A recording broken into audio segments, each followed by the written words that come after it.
Alright, yeah, and welcome back to some more Magic Arena. We're going straight on back in with our blue-white temporal friends. I think today's videos are a mixture between Rank Constructed and the Flash event as well, so I do hope you guys enjoy that. The Flash event, for those who are in the arena, seems like you should absolutely do it, and there's no reason not to unless you don't have the 1,000 gold entry point.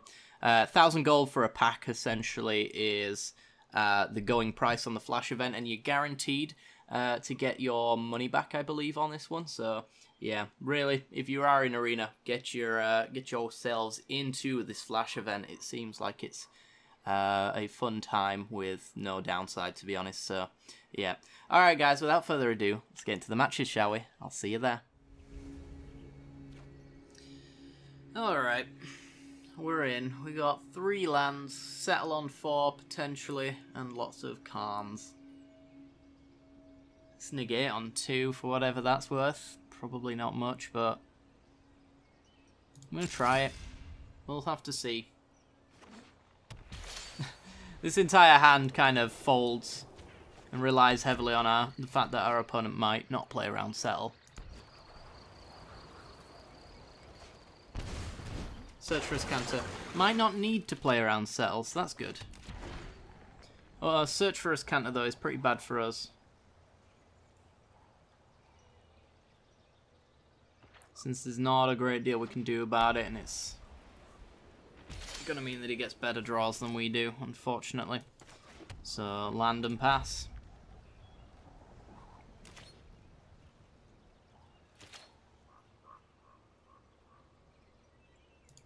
I'll tick that end turn button, because I'm going to say he's thinking about doing something, and I might actually want to counter it.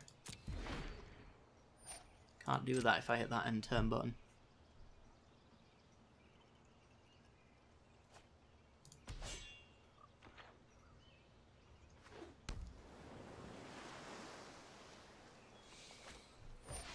Hey, it's a Khan.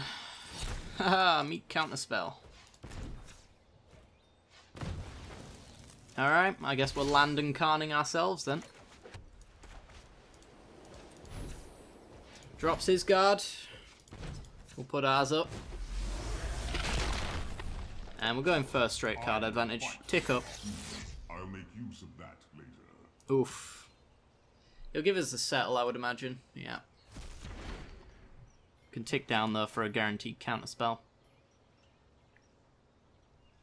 And 3 cards in his graveyard. We do have Scavenger Grounds and Field Ruins in this deck, so Search for a Scanter is something we can deal with in 2 different ways. Is that the cycle counter activate ability thing? It is. Huh. Icy Manipulator. Sure. Alright, well, this is definitely enough at a Teferi point now. Being able to activate Khan twice in a turn.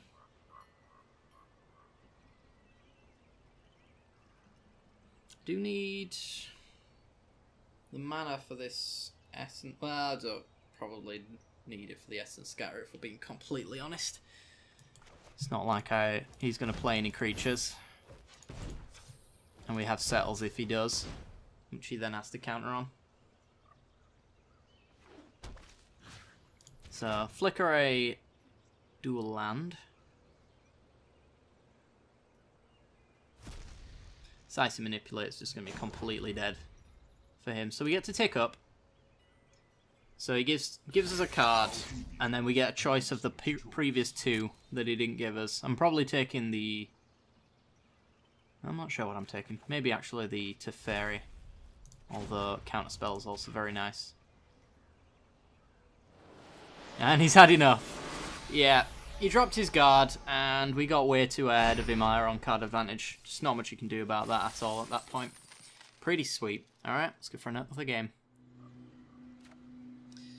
Okay, we're in. We're on the draw. I hate being on the draw, especially with this deck. It's awful. In this format, being on the draw is just really, really crippling. With red deck wins being a thing, you want Essence Scatters on 2 before they've managed to make their 2 drop. which is it's why I'm not a big fan of best of ones, but there you go. I think we can keep this though. It's acceptable, I suppose. A blue matchup. Maybe some bogle action, who knows? Prefer boggle myself, but there you go. We'll have to see. Yeah, looks like it. So he's kind of in a position where he completely has to attack every turn, so if we do find Settle the Wreckage, we're in a good spot. We can go Glacial Fortress and just drop down the treasure map now. I don't see the sense in holding up a counter that he definitely won't be playing around. Yeah. Yes, that's exactly what he'll just do anyway. Cartouche up a Slitherblade. That is a lot of damage that we need a settle for. I'm actually going to get an upkeep stop for this treasure map, just so we can hunt for it more efficiently. Nope. Draw. And let's just go island and pass. I don't know what our odds of winning here are, to be perfectly honest.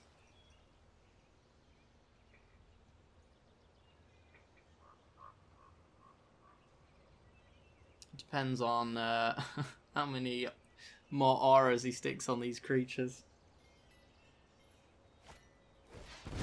Now they have lifelink. His life doesn't really matter to us, to be perfectly honest. It is the damage that he's outputting, though, that does.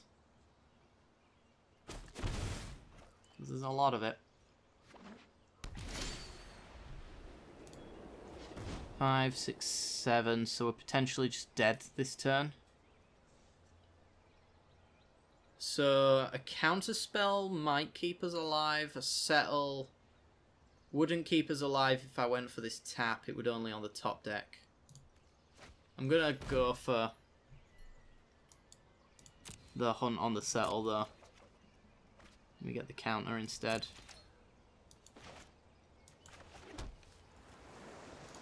So we can maybe have a turn here.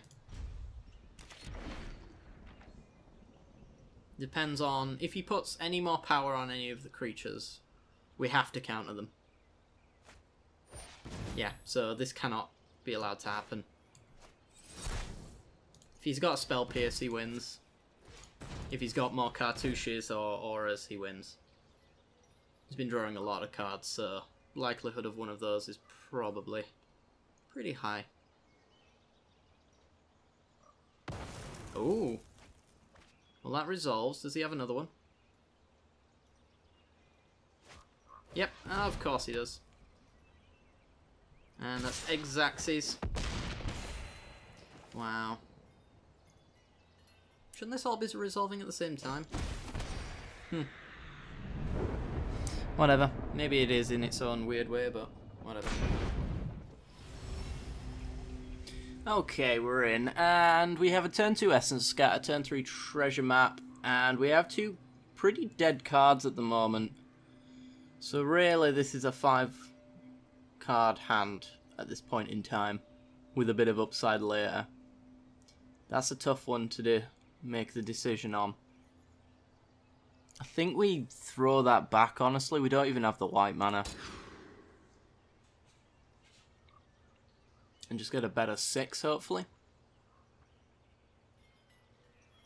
Can always get those Ruinous Blasts and Temporal Sunderings later, and in fact they are better later when we've actually slammed down a Planeswalker, which that hand also was sorely lacking.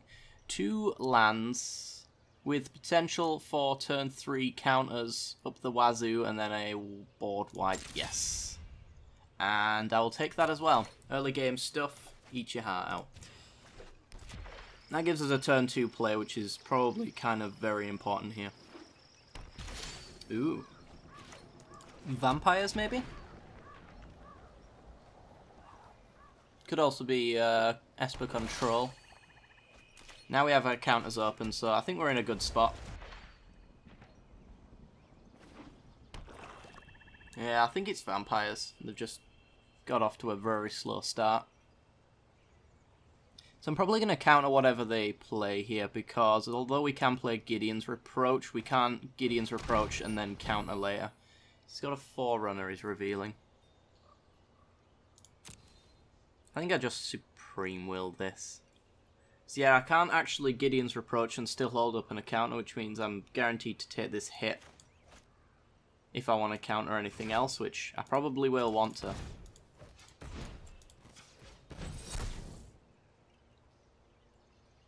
I might as well use this on either a creature that can resolve because I have a counter open. Like, I'm inclined now, if I hit the 4th land, to have the Reproach Essence Scatter because this is a creature-focused matchup. Radiant Destiny and Bindings are about the only thing I have to worry about. That being said, there's a Queen's Commission, which is also not going to resolve.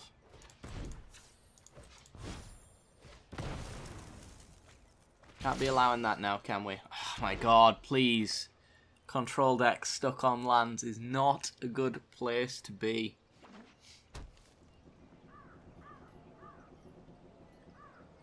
So which of his cannon fodder is he going to throw in front of my counters this time? That would be a Forerunner of the Legion. Knowing that he's playing Queen's Commissions, I probably should use this Essence Scatter, because it won't hit token spells. There's a land. Alright. So now that we've got the Reproach and the Settle the Wreckage, I'm actually just going to slam Khan and start getting card advantage. If he's got an Ixalan's Binding, then at least we got a card out of it, but it would of course suck. So he's going to give us that Plains. I could minus next turn to get the backup Khan just in case he does have like a cast out, but if it's an Ixalan's Binding, yeah, judging by the fact that he gave us the Khan there means that this is going to get bindinged. I don't know if you'd even give us a spare Planeswalker if you didn't have removal for Khan and also a way to stop me from casting the second one. Huh. Interesting. Well, there's a Settle the Wreckage. We're going to keep ticking up then. There is also a pretty decent argument for keeping us off of our mana, so like you'll take the Ruinous Blast here, I would assume. No? Okay. Fair enough. Well, I'm going to pass. I might settle these tokens, depending on where they go. Because of course the Ruinous Blast is going to be pretty effective. There's an Ixalan's Binding, so yeah, not going to allow you to do that. That's too much value for my liking.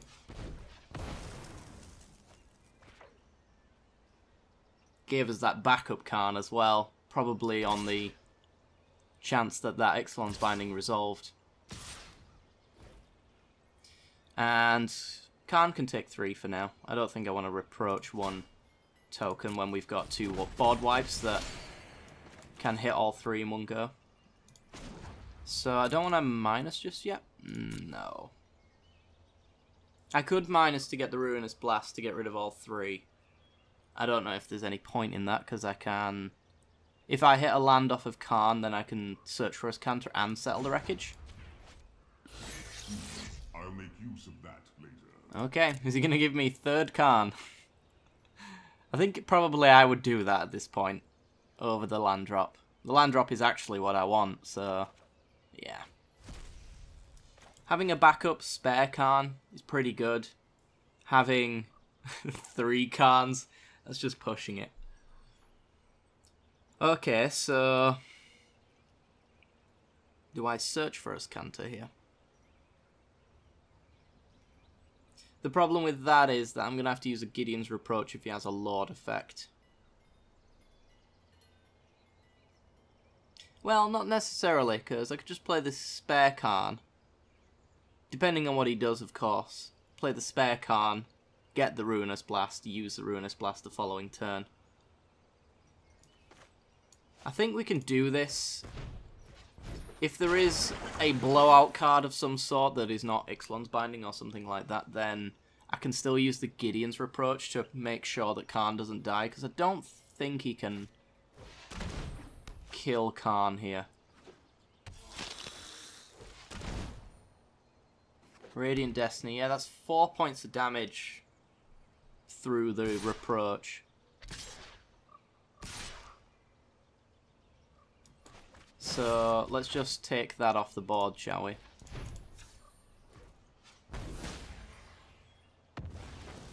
And now that we've got a Lord effect out of his hand, it's actually a pretty good Ruinous Blast turn, I would say. How many cards have we got in our graveyard? 5. So we're a little short of going off. I'm going to be spending my entire turn blasting, so I guess I actually want to keep this tap land. Because I want to make my land drops.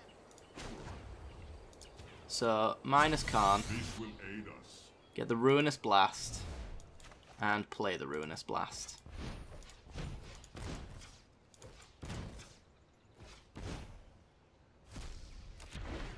Coming back from that should be a little bit difficult, although of course we don't really have much of a follow-up. We can dump a card with Search for a Scanter to flip it. We got the Settler Wreckages for 2 turns worth of all-out attacks, which is pretty good. Oath of Teferi. You see, I want to keep that. That's a really good card. And I'm going to play it. Because honestly, I don't care if he kills this backup Karn. Because he's given us 2 extras. So we will flicker the Glacial Fortress, and then I get to tick up twice with Karn. To draw some extra cards. Does he give us a land or the negate? We can play the negate.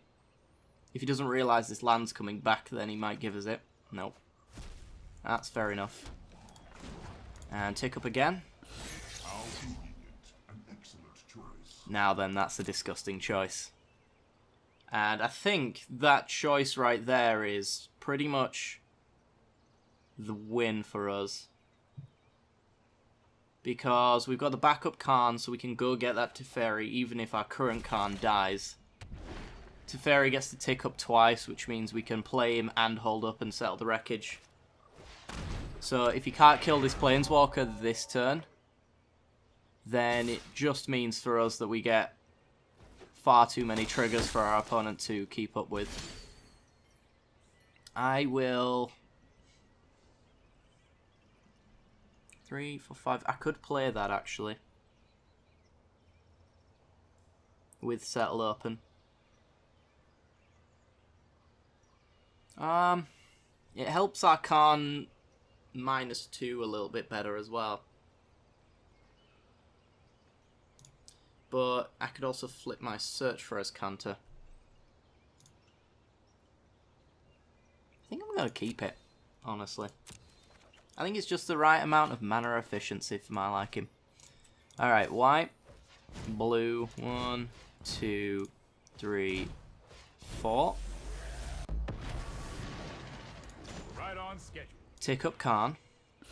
You may regret that choice. Gideon of the Trials. We're a little short on Gideon just yet, although we haven't made our land drop, I believe, so I could Teferi tick up twice and probably get one. So what have we got in exile now? I could even minus to go get my land off Karn. And play him. Doesn't really stop Mavrin though, is the thing. I don't also care about stopping Mavrin. Because he's in a position now where he can't not really attack with everything. And I've got Settle waiting for that. I've got 3 Settles waiting for that. Are you certain of your decision? Midland. Yep, thank you. Pretty confident that was going to happen. Alright. So I could play Gideon. I think I'll play Gideon, actually. Get him going. I will Emblem Gideon. You should quit now. And tick up on the Martyr of Dusk. Stand down. If he's going to attack with anything, Mavrin's what I want him to attack with. Right, untap our Glacial Fortresses, the farmland, and the island. You may notice that this deck actually doesn't really like the timer all that much. You want to be very, very careful with your time management. Take a little time to think about what you're doing, but as soon as you know what you're doing, get straight on it. Twilight Prophet is annoying, but Teferi can deal with it.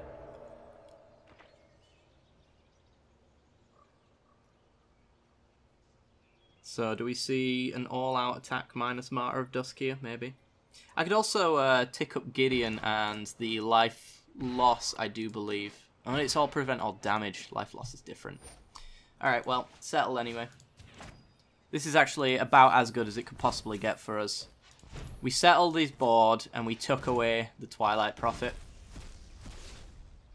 before he even gets a trigger off of it.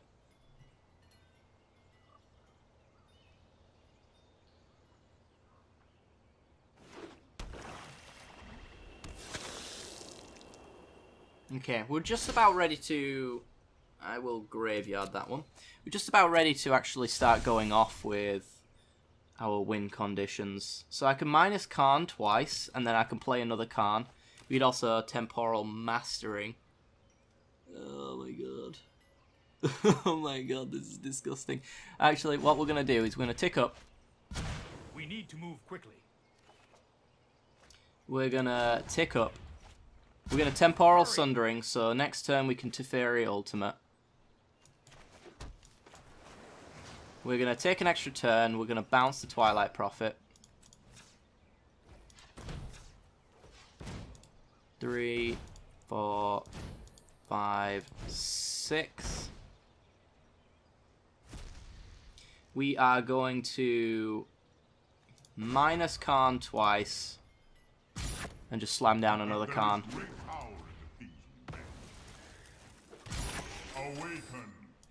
Khan. Since he gave us a spare Khan, we might as well make good use of it, haven't we? Minus 2. Minus 2. Say hello to my little friends. Tick up on you so you don't gain life. And 0 Gideon. Now it's my turn. All attack. Take an extra turn. Untap, untap, untap, untap. We have an end step search for his counter now. Whiff, actually. Interestingly enough. Play our lands. Tick up to Fairy. No time for a break. So even if we just don't straight up win from here, I will phase you out of the time stream. we're in a good spot. Let's draw a card with Khan. Choice.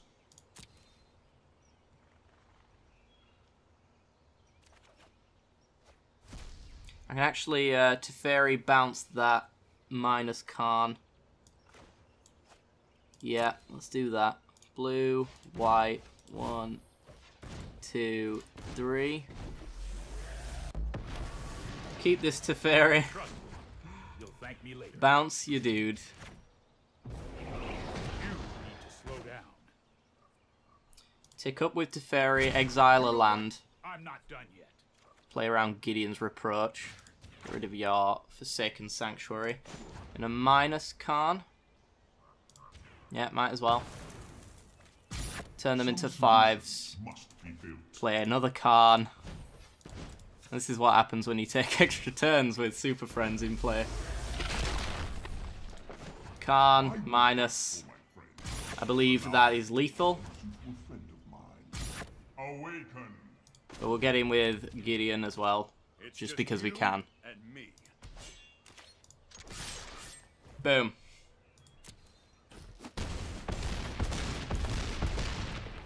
And that is how you do it, ladies and gentlemen.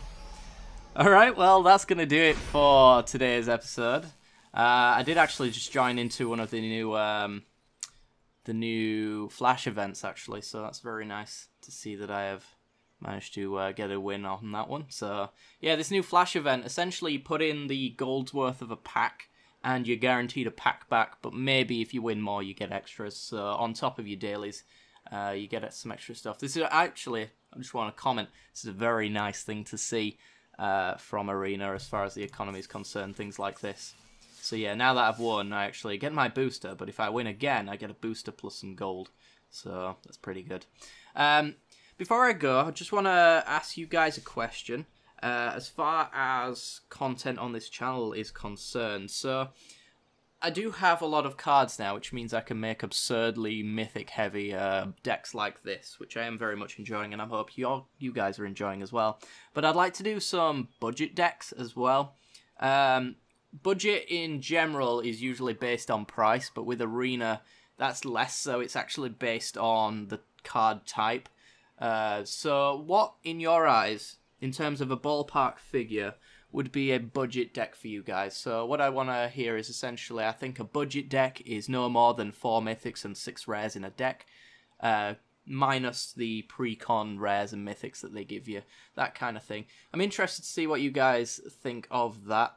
And maybe we'll get some budget decks in the future and we'll go try do some events or something like that with them. And yeah, I just really want to, I know a lot of you guys like to take my decks as soon as I've built them and play them yourselves, and you guys really enjoy that, and I absolutely love that you guys enjoy doing that as well. So I want to make it as accessible for you guys as possible. So yeah, if you let me know in the comments section below what you think a budget deck in Arena looks like, I'm very excited to get on with something like that. Anyway guys, if you enjoyed the matchup, then be sure to share, like, subscribe, all that jazz. All of those things help out the channel a great deal. Sharing specifically does very much help out the channel, so I think the channel's in a bit of a lull at the moment, but doing whatever I can to push it back out of said lull, and I'm continuing regardless, so it doesn't bother me too much. But yeah, some new friends on the channel would be lovely. But yeah, anyway guys, thank you very much for watching, and I will see you all tomorrow for some more Temporal friends. Alright, bye bye.